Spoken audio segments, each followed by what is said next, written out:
¿Qué tal, Martín Banchero? ¿Bien? Bien, bien, muy bien. Muy bien, lo invitamos a Martín Banchero en modo arquitecto.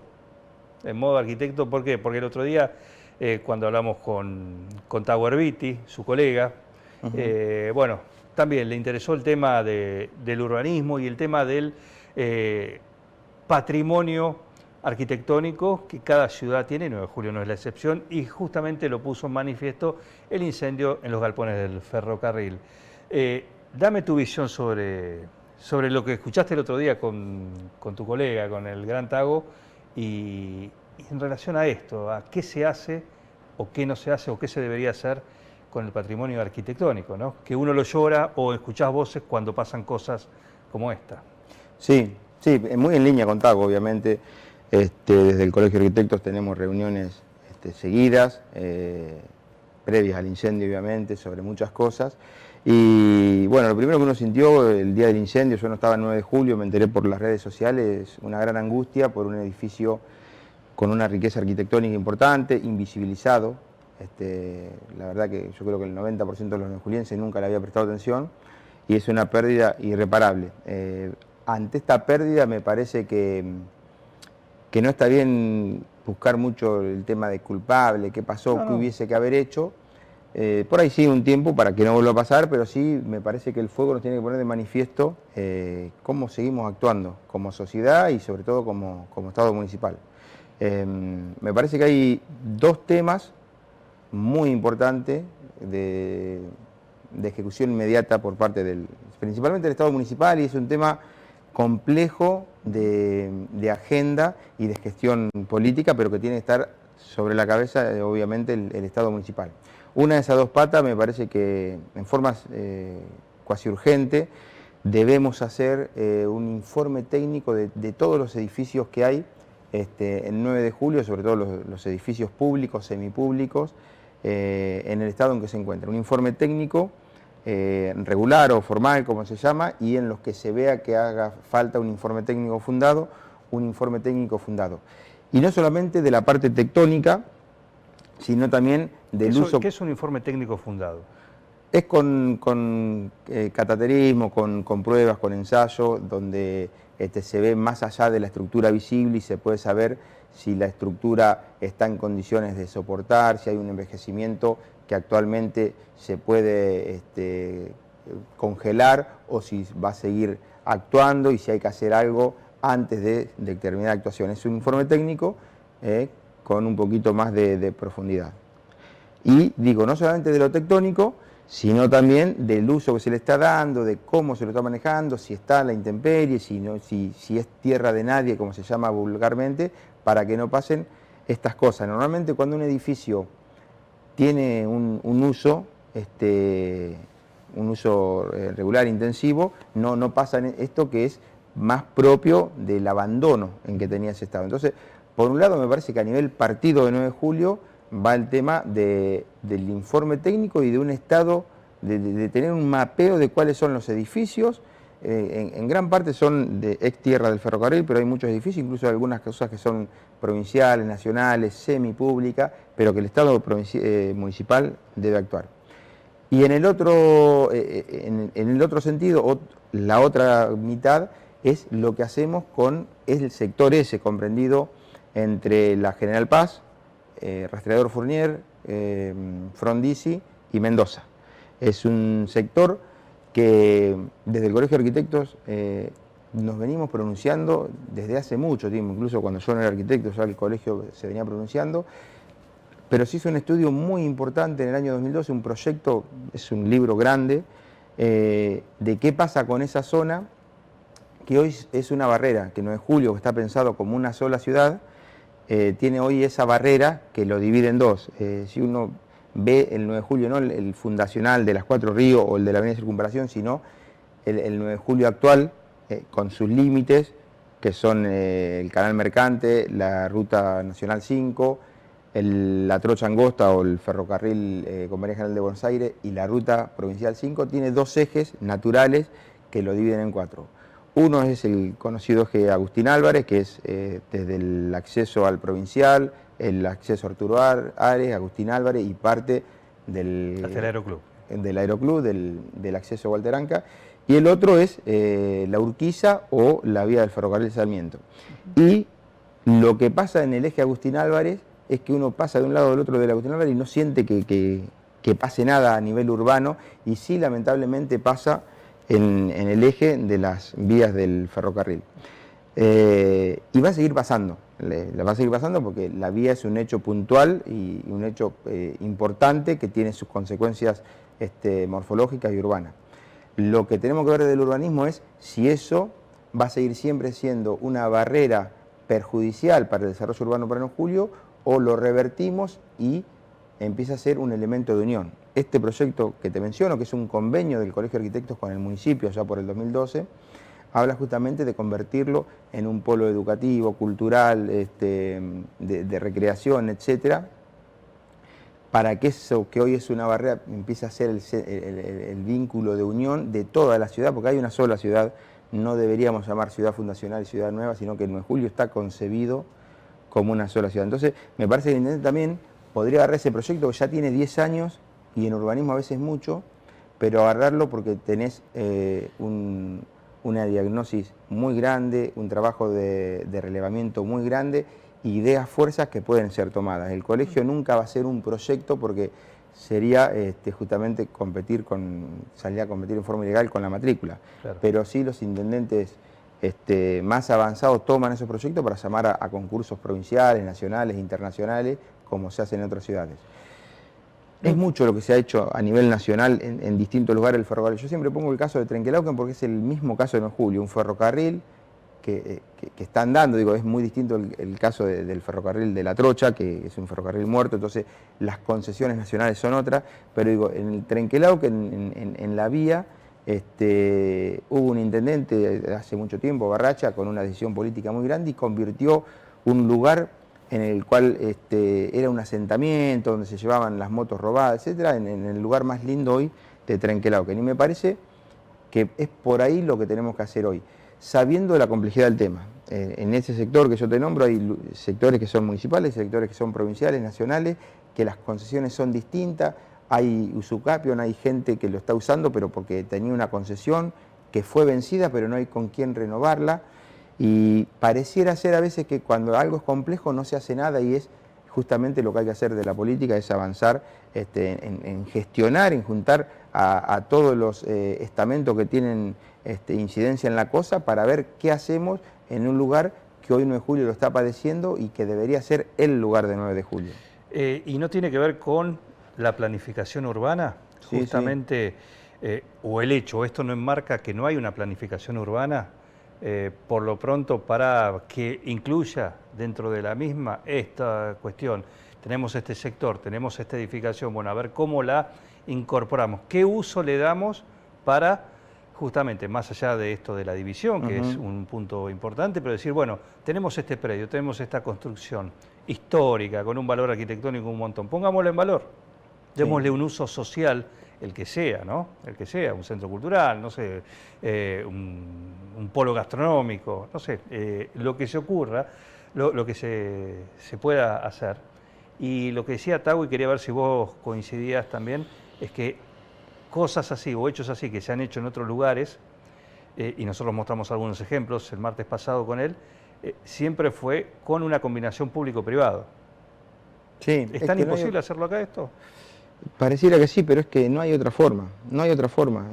Seguir dividiendo lo público con lo privado y que haya un sector que es el bueno y otro el malo, no importa cuál sea cuál, me parece que es una cosa fuera de tiempo, que ya no existe en las democracias modernas. Hoy es el Estado que tiene que estar a la cabeza de lo que es planificación general y después llamar a los distintos sectores privados a que lo desarrollen.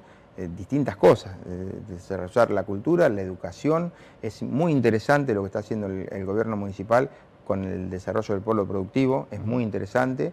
A mí me parece que está bueno eso de empezar a pensar de lo regional a lo nacional, de abajo para arriba y no de arriba para abajo, y a lo mejor, creo yo que encontré una persona muy, muy capaz en el tema, a lo mejor pasa lo mismo en el urbanismo. Necesitamos empezar a darle más importancia a la planificación física, a la planificación urbana, que sea parte de la planificación estratégica, que no sé hasta qué punto la hay o no la hay, seguramente la debe haber. Y esto que vos decís, muchas de las cosas que yo te digo están en los desarrollos de planificación física de 9 de julio, pero o no están, o no se están poniendo en la práctica, que no se están ejecutando, que es grave porque después pasa el tiempo y hay que cambiar los proyectos, o tampoco se intervino con la fuerza necesaria, tampoco se investigó con la fuerza necesaria. Me parece que hay temas que son importantes, como este, que es estratégico. En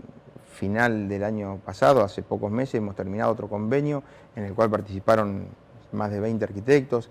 La municipalidad contrató 3 arquitectos jóvenes también para buscar un hilo conductor que se basó en todo el eje de la Urquiza, de la vía, con la vía del ferrocarril La Trocha o Compañía General de Buenos Aires, hasta unir con el Canal Mercante, la Agustín Álvarez, para ver cuáles son los sectores potenciales para futuro llamar a concurso y para los lugares que están en deterioro o que hoy son una barrera arquitectónica, que empiecen a ser todo lo contrario, un lugar virtuoso para que la gente vaya a pasear, a desarrollarse o lo que fuere. Y después llevarlo a la práctica. Proyectos yo desde que soy profesional, hay muchos, están buenos, hay mucha materia gris detrás de esos proyectos, hay muchas horas de profesionales, incluso hemos traído profesionales de nación muy capacitados, hay muy buenas ideas y lamentablemente eso que es lo más caro y lo que normalmente no se hace está hecho y después falta la decisión política, que no es fácil, pero de ejecutarla. Y digo yo, no es fácil, pero es lo que debe hacer tanto el Estado Nacional como provincial como municipal. El que sea.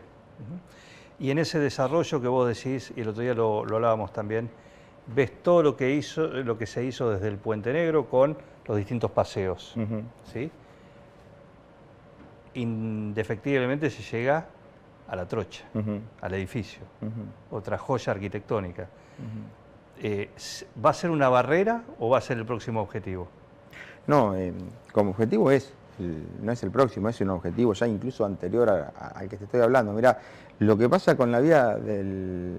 Una situación compleja, un lugar que está tomado, un lugar que vive familia, que habrá que darle su lugar, todo eso. Primero pensar en las familias que ven adentro, supuesto, que son familias de su carne y lugar. hueso. Yo me crié ahí a una cuadra y tengo a mis viejos ahí, paso mucho y son familias que obviamente que hay que tenerla en cuenta y que es el hecho fundamental. Sí.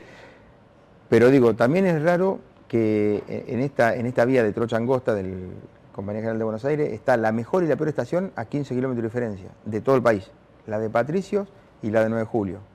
Evidentemente la localidad de Patricios se lo puso al hombro, siempre lo sintió como algo importante dentro de su localidad y nosotros los 9 julienses la hemos dejado venir abajo. En su momento, hace muchos años, cuando yo era chico, vivía una familia, en su momento el intendente Blanco le consiguió una vivienda, y después se dejó de estar y obviamente que en una ciudad que hay 3.000 viviendas, un déficit habitacional de 3.000 viviendas, si vos el edificio lo dejás, se van a instalar. Y lo grave de esto es, primero, que la gente no vive lo bien que viviría en una casa pensada como vivienda, sí, claro. Primero.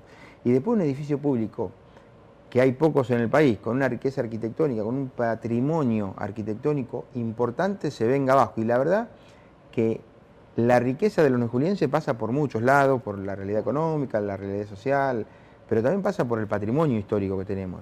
Y cada vez que se pierde un edificio de esto, en forma inspectiva, rápida, como pasó en el incendio, o degradándose en el tiempo por malas políticas de gestión y de mantenimiento, como es el caso de la estación de La Trocha, empezamos a ser más pobres en ese sentido, en el patrimonio. Y no estamos en el corazón de Europa con 3.000 años de historia que estamos llenos de patrimonio. Entonces, me parece que el patrimonio que tenemos lo tenemos que cuidar. Es muy importante la tarea que está haciendo, más desde lo cultural y de lo histórico, el historiador Héctor Iaconis, con quien somos amigos y fuimos a la secundaria juntos. Es muy importante recolectar esa información, la está trasladando un libro, y desde lo arquitectónico hay que hacer lo mismo, y eso sí se necesita, se necesita el Estado municipal a la cabeza, pero también las democracias modernas se hacen con las instituciones, con las instituciones de la democracia intermedias, y el Colegio de Arquitectos es una, como cualquier colegio profesional creado por ley, que tiene mucho para decir y que decimos y que hacemos convenio y bueno, falta esa estocada final, decir, bueno, ejecutamos lo que hacemos y 9 de julio no se puede seguir degradando como se está degradando. 2 minutos nos quedan, ¿sí? Y le digo adiós al arquitecto y le digo hola al político. ¿Qué tal, Martí Banchero? ¿Cómo andás? ¿Qué tal? Bien, año electoral, ¿qué vas a hacer? No, mira, la agrupación está, la gente que estuvimos en Vamos con Vos, nos seguimos juntando, se llama Comunidad Organizada, gente que... El randacismo, digamos.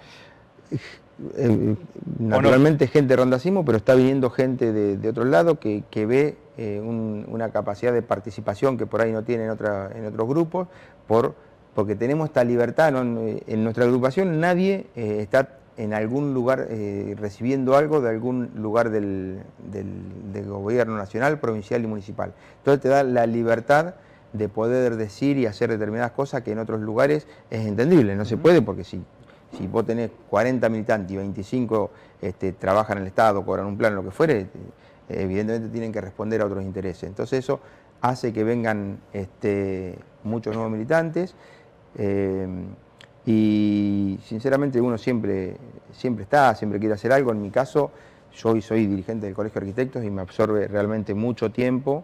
También la construcción está en esos periodos que tiene Argentina, en una cresta y me está demandando mucho tiempo, así que por una cosa de responsabilidad mía yo no podría encabezar hoy algo, pero quienes nos estamos juntando, seguimos charlando, justamente Randacismo dijiste, me llamó Florencio para Navidad para invitarme a ir a comer con él y con 2 o 3 militantes de acá. Era justo fin de año, estábamos cerrando el balance del colegio, yo tenía en el Colegio de Arquitectos, yo tenía mi trabajo, no pude, nos veremos en estos días y seguramente a nivel agrupación tomaremos algún tipo de participación. En lo personal yo creo que es más serio de mi parte concentrarme en lo que estoy haciendo, que me demanda mucho tiempo y además tengo una familia a la que atender y estar con ellos. O sea, traducido, salvo algún llamado, algo que realmente me mueva la aguja. No, pero no depende, sinceramente, no depende de un llamado. Evidentemente mi agrupación va a ser parte donde esté Florencio para hacer algo. Digo, yo no voy a poder encabezar porque sería poco serio, a no ser que cambie mucho la realidad del país, que se caiga la construcción, lo que fuera. Yo hoy, sinceramente, me parece a mí que está lleno en la política, en todos los partidos políticos, de gente que toma la política como una beca, como cobrar un sueldo para hacer poco. Yo en su momento fui concejal, me demandaba muchísimo tiempo. Yo recuerdo que muchos de mis trabajos los pasaba a colegas míos porque estaba muy enfocado en mi actividad y hoy no me lo puedo permitir. Entonces, seguramente trabajaremos, apoyaremos lo que estoy diciendo. Yo, Martín Banchero, no seré la cabeza visible, muy probablemente, es Argentina. Pero no, queda tranquilo que no depende de un llamado, sino de una decisión personal y de un momento laboral mío que no me lo permitiría. A los dos, al arquitecto y al político, muchas gracias por venir. Gracias, Juan.